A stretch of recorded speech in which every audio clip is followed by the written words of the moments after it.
Hello friends, स्वागत है आप सभी का आपके इस अपने यूट्यूब चैनल पर। इस यूट्यूब चैनल के माध्यम से हम लोग गवर्नमेंट एग्जाम्स की तैयारी करेंगे। हम और आप साथ में मिलकर के अध्ययन कार्य करेंगे और इस पर अभी हाल ही में आपका आईएएस का एग्जाम्स अक्टूबर में होने वाला है, प्रीलिम्स। तो अभी उसी को ध्यान में रखते हुए ज़्यादातर वीडियोज़ आपको आईएएस के मिलने वाले हैं, जिसमें प्रीलिम्स और मेंस दोनों पर आधारित अध्ययन कार्य किया जाएगा। तो इस वीडियो में आज भी हम लोग एक बहुत ही महत्वपूर्ण विषय पर बात करेंगे, जो कि आईएएस के मेंस एग्जाम के पेपर 2 का महत्वपूर्ण विषय है। साथ ही साथ प्रीलिम्स में भी किस प्रकार इससे क्वेश्चन बन सकते हैं वो भी देखेंगे, और मेंस में इस विषय को पढ़ने के बाद कोई भी प्रश्न बनेगा वह आप आसानी से कर पाएंगे।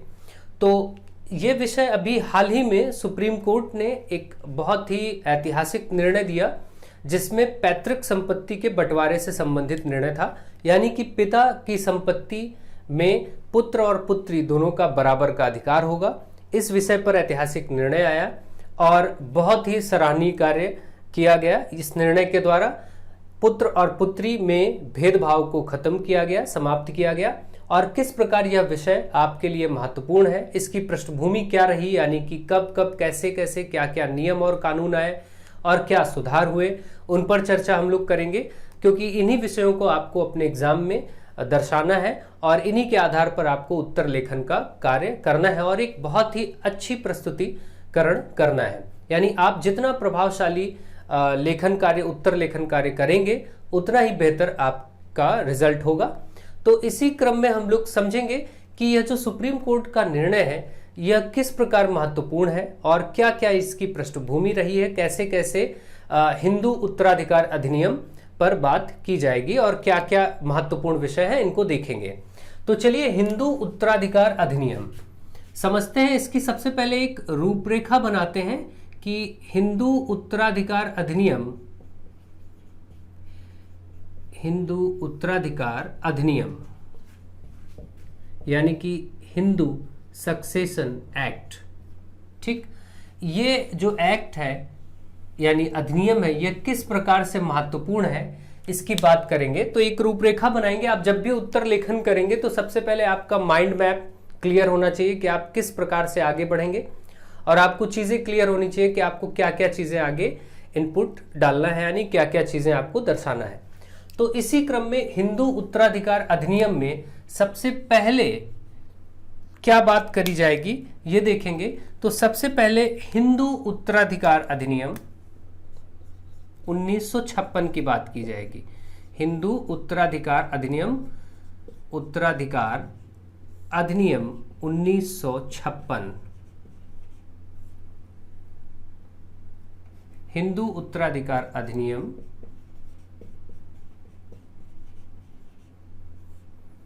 1956। ठीक है, यहां से कहानी स्टार्ट होगी और आपको यहीं से चलना है और आगे बढ़ना है और चीजों को दर्शाते हुए जाना है।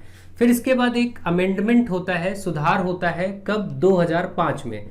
तो यहां जब हिंदू उत्तराधिकार अधिनियम, यह भी हिंदू उत्तराधिकार अधिनियम होगा, उत्तराधिकार, ये अमेंडमेंट एक्ट होगा यानी सुधार अधिनियम होगा। हिंदू उत्तराधिकार में सुधार अधिनियम की बात करेगा। तो ये जो सुधार अधिनियम है ये कब हुआ? 2005 के सितंबर में, सितंबर मंथ में ये सुधार अधिनियम 2005 में आया और क्या बातें हुई इनको हम समझेंगे। इसके बाद सबसे विशेष बात जो हुई यहां से और समझने की बात है, वह है दो प्रकार के वादों को। यानी कि एक आया प्रकाश बनाम फूलवती वाद, प्रकाश बनाम फूलवती वाद। ये वाद, इस पर क्या बात की गई? यह वाद था 2015 का। ठीक है, अब इस पर क्या बातचीत हुई यह देखेंगे। और इसके बाद एक और वाद आता है जो कि है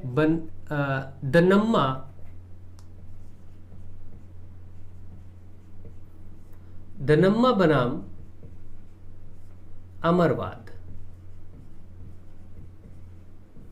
ठीक है, ये था 2018 में। इस वाद में क्या क्या बातें हुई, वह किस प्रकार से आगे ये स्टोरी बढ़ेगी, इसको समझेंगे और इसमें क्या क्या महत्वपूर्ण विषय है इनको जानेंगे। और इसके बाद फिर आप इसमें एक बात और चर्चा की जा सकती है कि विधि आयोग की रिपोर्ट भी कौन सी थी। विधि आयोग की 174वीं रिपोर्ट के बारे में, 174वीं रिपोर्ट में भी इसकी सिफारिश की गई सुधार के लिए। ठीक है, तो इन विषयों पर कुछ चर्चा हम लोग करेंगे और फिर फाइनली जो बात होगी वह होगी हाल ही के सुप्रीम कोर्ट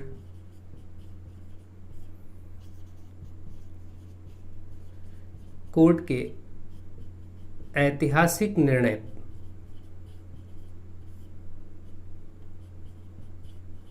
इस निर्णय के द्वारा, ऐतिहासिक निर्णय बोलने का क्या अर्थ है, इसको हम लोग निष्कर्ष के द्वारा समझेंगे अंत में। तो सबसे पहले हम बात करेंगे फर्स्ट नंबर पे यहाँ पर, और सेकंड नंबर में हम बात करेंगे 2005 हिंदू उत्तराधिकार सुधार अधिनियम सितंबर 2005 के बारे में। फिर थर्ड नंबर पे हम लोग बात करेंगे प्रकाश बनाम फूलवती वाद, इसमें क्या बात कही गई। और फोर्थ नंबर में हम लोग बात करेंगे दनम्मा बनाम अमरवाद 2018, और विधि आयोग की रिपोर्ट पे भी हम लोग चर्चा कर लेंगे बीच में। फिर फाइनली हम लोग फिफ्थ नंबर पे, लास्ट नंबर पे हाल ही के सुप्रीम कोर्ट के ऐतिहासिक निर्णय पर बात करेंगे। तो अब इस पे बात करना हम लोग प्रारंभ करते हैं, और किस प्रकार से यह हिंदू उत्तराधिकार अधिनियम यानी हिंदू सक्सेशन एक्ट क्या है और इसकी पृष्ठभूमि क्या रही, इसको समझने की कोशिश की जाए। तो देखते हैं, सबसे पहला हिंदू उत्तराधिकार अधिनियम 1956 में आया। और इसके पहले जैसा आप सभी जानते हैं कि आज भी आप अपने समाज में देखते हैं कि पैतृक संपत्ति यानी पिता की संपत्ति में पुत्र का ही अधिकार होता है और पुत्रों को ही उनकी संपत्ति में हिस्सेदारी मिलती है, जबकि पुत्रियों को कोई भी हिस्सेदारी प्राप्त नहीं होती। तो यहाँ पर यह बात इसी क्रम को सुधारने के लिए, इसी बात को सुधारने के लिए, यानी कि हिस्सेदारी पुत्री की भी होनी चाहिए, उसको भी समान अधिकार पुत्र के ही समान प्राप्त होने चाहिए, इसी पर निर्णय सुप्रीम कोर्ट ने दिया। तो सबसे पहले क्योंकि हिंदू उत्तराधिकार अधिनियम 1956 आया, इसमें हम लोग बात करेंगे एक मिताक्षरा धारा, इस कानून की एक मिताक्षरा धारा, उसका नाम रखा गया मिताक्षरा धारा। और मिताक्षरा धारा में 6 नंबर की जो धारा है वह, उसमें यह बात की गई कि पुत्र को ही कानूनी उत्तराधिकारी के रूप में सारे अधिकार प्रदान किए गए। तो इस मिताक्षरा धारा या मिताक्षरा स्कूल के नाम पर मिताक्षरा धारा का नाम पड़ा। तो यह धारा क्या कहती है कि इसमें पुत्र को ही कानूनी रूप से उत्तराधिकार के लिए मान्यता प्रदान की गई, पुत्री को कानूनी रूप से हिस्सेदारी नहीं दी गई, नहीं प्राप्त होती थी। तो हालांकि यह जरूर बात बोली गई थी कि जो पुत्र होगा या जो पुरुष वर्ग होगा, महिला वर्ग का उसको पालन पोषण और शादी या फिर उसको रहने की यदि कोई आवश्यकता है तो उसको भूमि आदि इत्यादि दिया जा सकता है, परंतु महिला उस भूमि को बेच नहीं सकती, उस पर उसका कोई कानूनी अधिकार नहीं था। तो इस प्रकार की समस्या को सुलझाने के लिए एक सुधार अधिनियम आया, हिंदू उत्तराधिकार सुधार अधिनियम सितंबर 2005 में, जिसमें पुत्री को भी पुत्र के समान अधिकार देने की बात की गई और उसको मान्यता मंजूरी दी गई, और पुत्री को पुत्र के समान सभी अधिकार प्राप्त हों, वह पिता की यानी पैतृक संपत्ति में बराबर की हिस्सेदार होगी, यह बात की गई। सारी बातों के बावजूद भी कई भ्रम की स्थितियां तब भी बनी रहीं, पूर्ण रूप से यह लागू नहीं हो सका। इसमें बहुत सारी समस्याएं थी। और एक बात और आप याद रखेंगे कि ये जो हिंदू उत्तराधिकार अधिनियम है, जैसा कि इसका नाम ही है हिंदू उत्तराधिकार अधिनियम, तो इसमें मुस्लिम वर्ग, ठीक है, मुस्लिम, ईसाई, पारसी और यहूदी, इन पर यह नियम लागू नहीं होता। किन पर लागू होता है ये बात देखिए, ये प्रीलिम का क्वेश्चन हो सकता है, इसको ध्यान देंगे कि एक तो प्रीलिम का क्वेश्चन इसमें किस प्रकार का होगा। एक तो ये हिंदू उत्तराधिकार अधिनियम 2005, इनसे आधारित बातें पूछी जा सकती हैं। और दूसरा उसमें स्टेटमेंट वाइज होता है, तो उसमें स्टेटमेंट दिया जा सकता है कि ये जो अधिनियम एक्ट है ये किन पर लागू है, किन पर नहीं। तो आपने जैसा कि देखा कि मुस्लिम, ईसाई, पारसी, यहूदी इन पर लागू नहीं है। हिंदू वर्ग में कौन कौन आता है, उसमें आप देखेंगे बौद्ध है, जैन है, सिख है, ठीक है, आर्य समाज या ब्रह्म समाज के लोग हिंदू वर्ग के अंतर्गत माने जाते हैं। इस कानून के अंतर्गत ये सभी हिंदू वर्ग में आते हैं, यानी बौद्ध, सिख, जैन, आर्य समाज और ब्रह्म समाज के लोग, इन पर यह नियम लागू है। तो ये प्रश्न आपका प्रीलिम का हो सकता है, ठीक है। प्रीलिम में इन पर स्टेटमेंट्स वाइज क्वेश्चन आ सकते हैं आपसे। विधि आयोग की कौन सी रिपोर्ट है, 174वीं हो सकता है वो 150वीं, 120वीं ऐसा कुछ देकर के एक स्टेटमेंट बनाए, तो प्रीलिम में यहां से क्वेश्चन बन सकता है, ठीक है। और यह विषय आपका आईएएस, मैंने आपको बताया कि आईएएस एग्जाम में आपका क्या जीएस पेपर 2, ठीक है, क्योंकि जीएस पेपर 2 में आपका जो सिलेबस है, पाठ्यक्रम है, वो शासन व्यवस्था, शासन प्रणाली, सामाजिक न्याय और अंतरराष्ट्रीय संबंध, ठीक है। तो ये आपका सिलेबस है। उसी में देखिए यहाँ पर जीएस पेपर 2 में आप साफ साफ समझ पा रहे हैं कि शासन व्यवस्था का भी ये भाग है और सबसे मुख्य भाग यह सामाजिक न्याय का है, सामाजिक न्याय। तो इन्हीं पर तो आधारित है ये, इसलिए ये जीएस पेपर 2, आईएएस के जीएस पेपर 2 मेंस एग्जाम का महत्वपूर्ण विषय है। और प्रीलिम में किस तरीके के प्रश्न पूछे जा सकते हैं, इस पर चर्चा मैंने कर ली है। अब आप देखिए, हमने देखा कि हिंदू उत्तराधिकार अधिनियम 1956 में क्यों आया, क्यों इसकी आवश्यकता पड़ी, क्योंकि पुत्रों को ही सारे अधिकार प्राप्त थे कानूनी, पुत्रियों को किसी प्रकार का कानूनी अधिकार प्राप्त नहीं था। उसके बाद 1956 के एक्ट में ये मिताक्षरा धारा, किसके अंतर्गत ये बात हुई, ये जो बात आपको पुत्र को ही सारे कानूनी अधिकार प्राप्त थे, ये मिताक्षरा धारा है और उसका ये 6 नंबर की धारा है, ये बात आप ध्यान रखेंगे।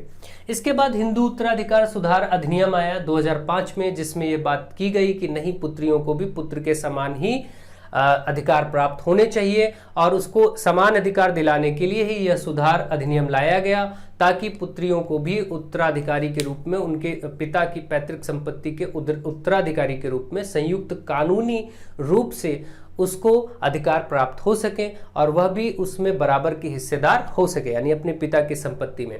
तो ये बात इसमें की गई और इस बात को करने पर कुछ विशेष भ्रामक स्थितियां रहीं जिनका निपटारा नहीं हो सका, जिसके कारण आज तक यह सही तरीके से लागू नहीं हो सका। तो वो स्थितियां क्या थी उनको भी समझेंगे। तो इसके लिए एक प्रकाश बनाम फूलवतीवाद 2015 में आया। तो 2015 में इस पर बात ये हुई, इस वाद के अंतर्गत कि जिन भी पुत्रियों के, क्योंकि यहां से अधिकार तो मिल गया कि पुत्रियों को भी समान अधिकार मिलना चाहिए, बंटवारा होना चाहिए, परंतु यह अभी सही से लागू नहीं हो सका।